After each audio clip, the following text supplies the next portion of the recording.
Cocaine tolerance. When it comes to using cocaine or crystal meth or a lot of these different stimulant substances out there, you build a very fast tolerance to it. And the reason why is your brain produces dopamine, which is a neurotransmitter. And dopamine is something that we naturally produce. Well, all of a sudden, our brain gets more of this than it's ever had before in its life, which now starts to build a tolerance.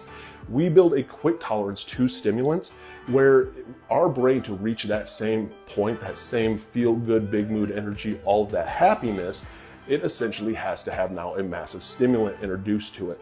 And that's why a lot of times when it comes to using stimulant substances, it can start off very small and you don't realize when you necessarily become an addict, because you slowly start using more and more to try and keep and maintain that same type of high, that same feeling that you're originally getting. That's why when you do a little bit, it's not quite hitting the same.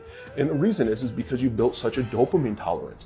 And dopamine tolerance can take a long time to go back to normal even after you quit. It can take years sometimes, and that's PAWS, it's post-acute withdrawal syndrome. That's your brain trying to level back out and get normal. And I share for educational purposes only. I'm a recovering cocaine and alcoholic addict, and I share to just educate and teach about addiction, to try and understand it a little bit more, because it is really insane. And when it comes to getting sober, there's no right or wrong way of getting sober. It's your way of getting sober. Whether it's inpatient treatment, outpatient treatment, therapy, therapist, medication, download Sunflower Sober. It's tagged down below. The link is in the bio. Start tracking your days. Start journaling. Have 24-hour support. Take your journal to a therapist and start asking for help. Start working on.